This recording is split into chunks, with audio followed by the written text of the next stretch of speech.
Olá, bem-vindos à Entrevista Portuguesa e estou aqui com o Jason-Cristopher Mayer. Hi, welcome. Thank you so much for being here.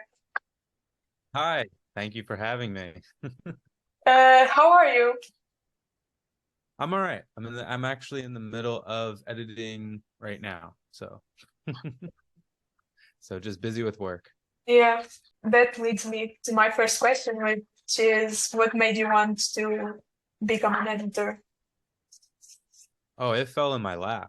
It was completely by accident. When I was 23, I made a movie back where I'm from in New Jersey. And when that came out, I then moved to Los Angeles to continue a film career, but had no other job or no other income in the meantime.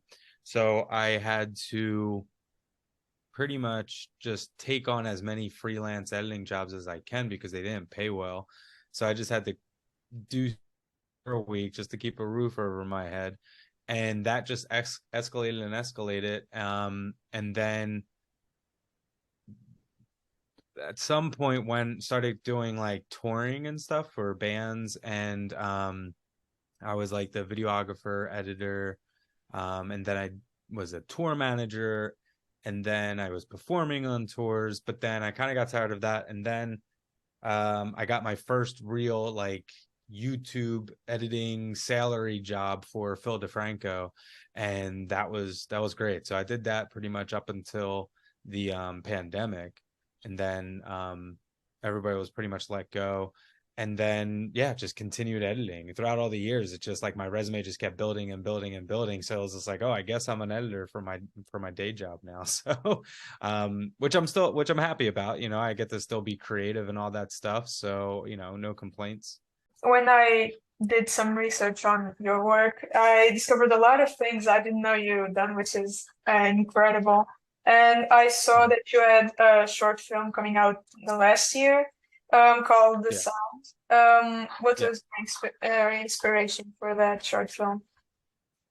Oh, that dates way back years ago. It was going to be a feature film, and had a screenplay for a feature film, met up with some producers, but they really liked it, but they wanted it to be a TV show. Because this is when, like, I guess, no, maybe it was like 5 years ago at this point, where like TV was like really picking up. Everybody was like, Netflix was buying everything, all this stuff. So they're like, oh, make it a TV show. So I spent like another year developing it into a TV series because I never done that before. So it was really fresh to me. Um, so started developing into a TV show, and then after like a year of all that happening, it was turning into something that I just wasn't interested in anymore because it was becoming something just completely different.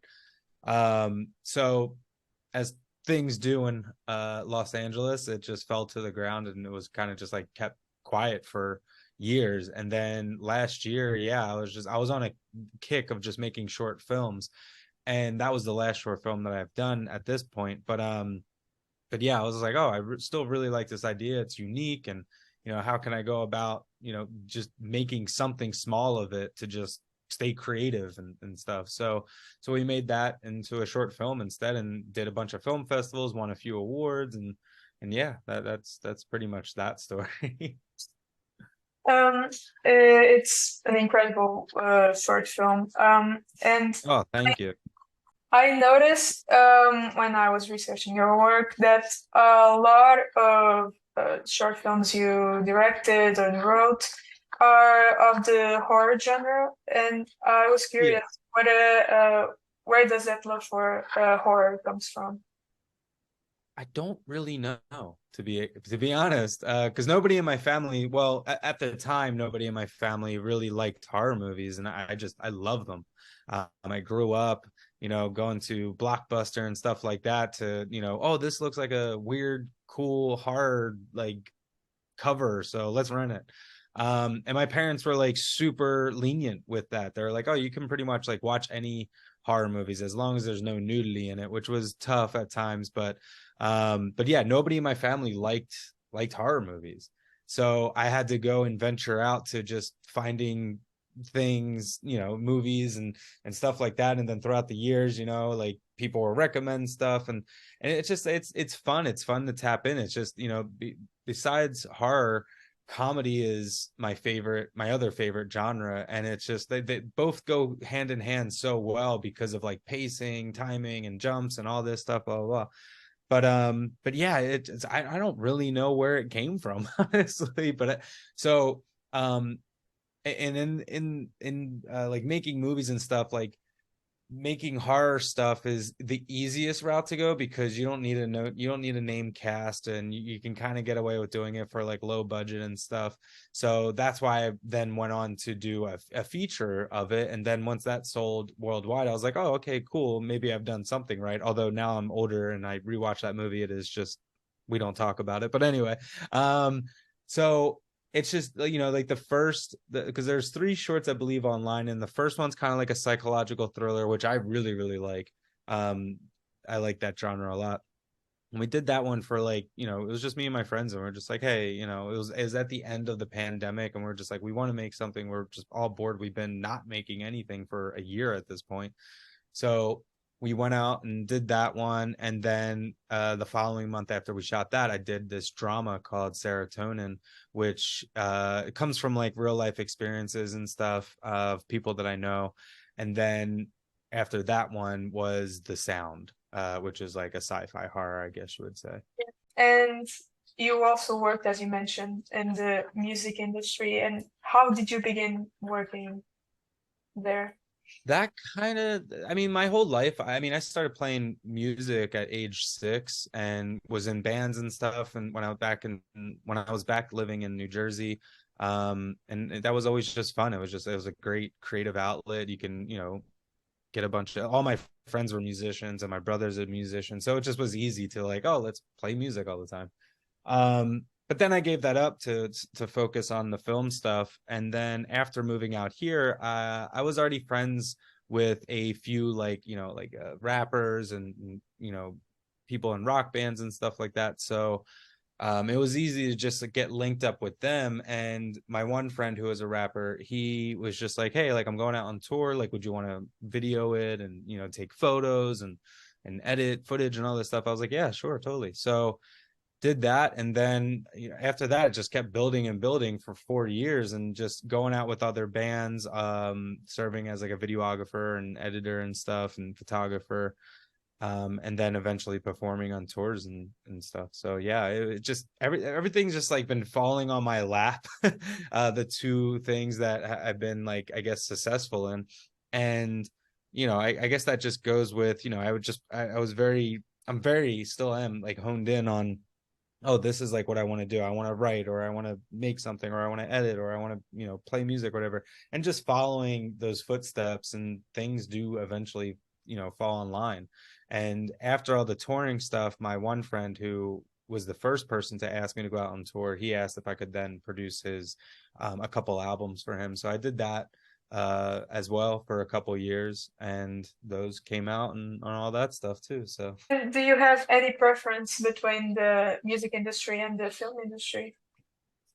they're both terrible at the end of the day. I wish that I was, born in like the 80s and I was born in late 80s, but like the earlier 80s, so I could have, really got a good grip on both industries. But with streaming and all that stuff now, it's so hard to like really pinpoint which one is better, because they're both in a terrible position right now, and they've been in for a while because of the streaming and all that stuff. So I'm just like happy that I can, edit all day if I wanted to, and then, oh, I'm bored and I'll just go pick up a guitar and play for a little bit or make some music. Or I've been really having fun with doing like movie score stuff. So I've been, learning that pretty much, of like all the orchestra and all that stuff, which is, I still don't understand like how people do it so well, and I'm just over here like, oh, this sounds right, and just continue it.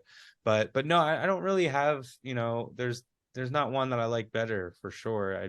I'm glad that I can, oh, I'm bored editing, cool, I'll go make some music. Or if I'm bored making music, I can go, write a script.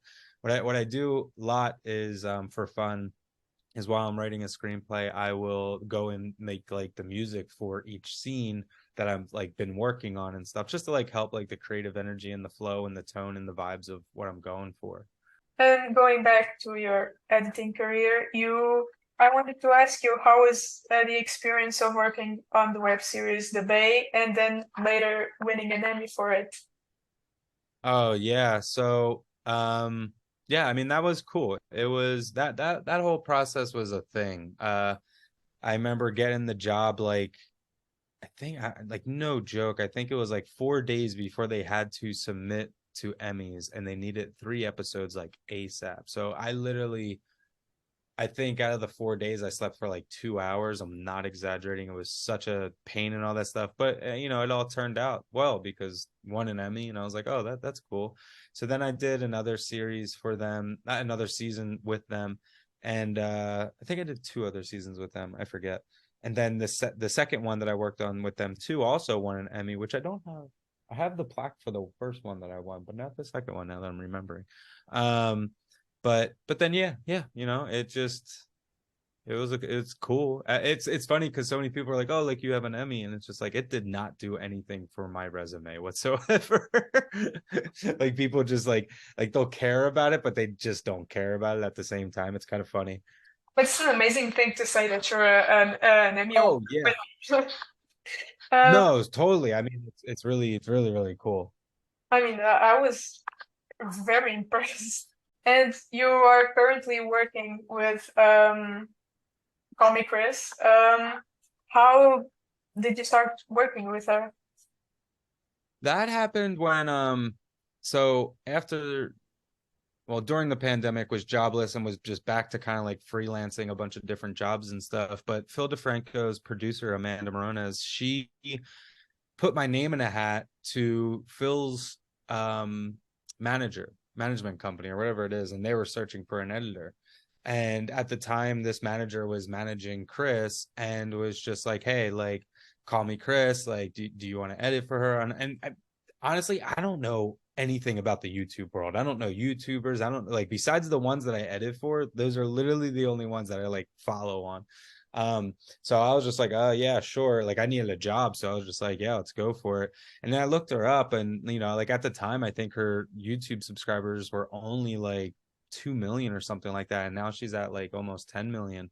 So it's been a ride, and that's only been like 2 years now, I think, at this point. I think maybe two years or 2.5 years, but no, 2 years. So yeah, it just, you know, put in my hard work, and you know, I had to do a test edit and all that stuff, and she really liked it. And you know, to this day, like she still says, it's like, oh, like you're the fastest editor, and you never, like, I never have to give you notes. Like I've worked with other editors before where like they're so slow and I have to give them all the notes. So I was just like, oh, okay, cool. And you know, it's been a great match. You know, I consider her like a close friend at this point. You know, she's great. I mean, you do a great job. I've been following Call Me Chris for I think a little bit over a year, and I love the editing. It's one of my favorite Oh, things. thank And thank you so I much. love your more recent cameos on on the videos. They're incredible. And Yeah, um, that all turned out to be so funny. It was all, I guess, not an accident, but like, because when I first had the phone call with Chris, like she was like, I don't know what the hell I'm doing. So any suggestions, like I'm totally open. I was like, oh, okay. So you know, throughout, I think it was maybe a year up until I couldn't even tell you the first video that I like put myself in, but she was like very encouraging of like, oh, just like, you know, be in the video. And I'm like, I stay behind the camera, man. Like I don't. And then now I'm getting used to it more and more now and stuff. And you know, a lot of people seem to enjoy like my little pop-ins. So it's like, all right, you know, if it's appropriate to pop in, I'll pop in. So yeah. yeah, I checked the comments and I confirmed a lot of people love your puppets. Very funny. I, I will admit I creep on the comments as well. And what are your goals for your career? Well, as of right now, you know, it's like it took me like 10 years pretty much to get to a comfortable position financially, at least, you know, because my entire life up until about 2 years ago, I was just constantly always struggling with an income. And keeping a roof over my head and stuff. It was always very hard. So the past 2 years have been like gifted, and it's been great to be like, oh, I can like relax for a second. But I love editing and I love being creative with people and stuff like that, and working on their videos and all that. But at the end of the day, I'm very, very passionate about movies still. So I've been, for the longest time, like just trying to find the right project to get off the ground, to either self-finance or find financiers. And there's one script that's floating around currently. But then I can't say much, but with a certain boss of mine, that's all I'll say. We've been developing something for us to make like our own little horror comedy movie.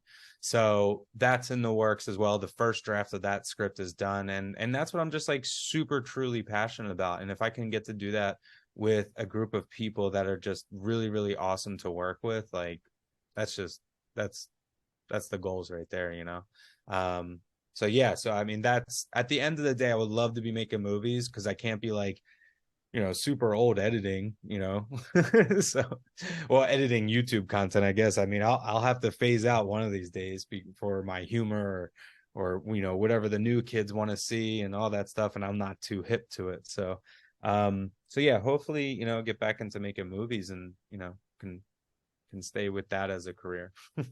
Well, I'll be following your next projects for sure. Oh, Uh, thank you. And my final question is kind of divided in three parts, because when I interview someone at the end, because um, the audience is mostly students or even people in Portugal who don't have as many opportunities to work in cinema or music. And I usually talk to people who are only in the music industry or only in the cinema industry, and you have done a bit of everything. So my question is your tips for people who want to edit, want to be a part of the film industry and or the music industry. Yeah, I mean, it's a loaded question, because everyone has their own path. I was guilty for the longest time of looking at, I have a good friend of mine who makes horror movies as well, and he's very successful. And our first movie came out like within like a month of each other. So and it was also through the same distributor. So we always just like stayed in contact and stuff. And I went editing and he went filming, and I was always pushing harder and harder on screenplays to get financed. Meanwhile, he was getting his movies always financed, and they were coming out and worldwide and all this stuff. And at first I was really, I don't want to say jealous, but it was just like, well, damn, like I'm trying my hardest. Like, why am I not making movies? And at the end of the day, you got to take a step back and realize that everyone has their own path in life. So, you can't compare yourself to someone else. However, what I will say is that, you have to constantly push. It is a never ending struggle. I mean, yeah, I work for a handful of YouTubers and stuff, and and they're all like steady income. It's all like salary based and all that stuff. However, I still feel like it'll end all tomorrow. So and it could, so you have to just always be on your toes, and just, you have to stay persistent, and you have to have a lot of perseverance. Because I remember when I first moved out to Los Angeles, and for like a solid 8 months, like I had no money. I had negative like $200 in my bank account. I had no clue I was paying for bills. I had no clue, nothing. And I literally was a grown-ass man on my floor in this apartment, and I had no furniture or anything like that, and I was just like crying my eyes out to my mom, like saying like, hey, I want to come back home. I failed. Like, I can't do this. Like, I can't do it anymore. And thankfully my mom was just like, well, you can come back, but for a week, but you're not allowed to like move back, and you're going to go back and you're going to go try harder.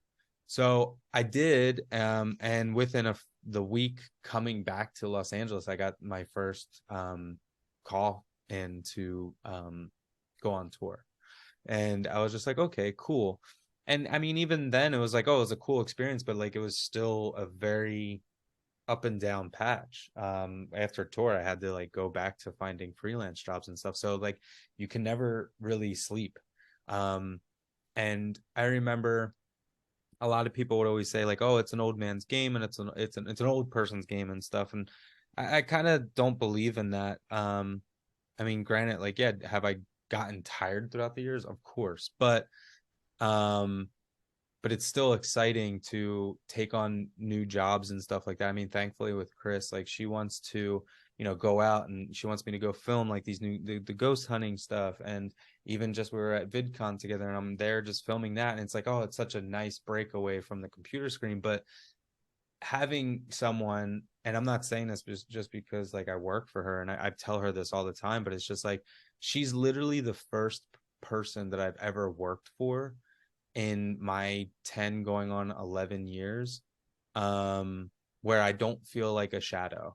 And everybody out here, they just want you to work for them and that's it. Like they don't want you to be a part of their team. They just want you to work for their team. And Chris is 110% different. Like she's just like, oh, like let's do this, let's do that, let's do this, let's do that. And I'm like, oh my God. And that's and that took 10 going on 11 years to find someone like that. Before that, it was just like, I just want to end it all. I don't want to do any of this because it just, it's not as rewarding at the end of the day, but it does take time to find that person that'll just, fully believe in you and what you want to do and stuff. So yeah, I mean, long-winded answer, but you just got to push. It's going to take a long time. I mean, a normal life, they say like, if you live like a normal life, there's 5-year plans and all this stuff. In this industry, there's definitely 10-year plans. And I know so many people that have told me that. And I kind of like, ran with that. And literally, and the more that you push and the more that you push and the more that you play the cards right, and you're setting yourself up with to be surrounded by good people and stuff, like only good things will happen eventually. But you got to push. You have to push because, and you're going to get tired and you're not going to sleep that much, but you have to push. That's literally like what it is, perseverance. That's a great advice. No question unless you have any question for me. No, I'm just Uh, hanging out. so thank you so much for being here. It was a huge pleasure, really. I love Thank talking. you for reaching out. I love when people care about the people behind the scenes, so I appreciate that. Thank you. I love talking to people behind the scenes. They have such amazing things to say, really. Nice. Yeah, it's great. And well I think that's it. Thank you so much.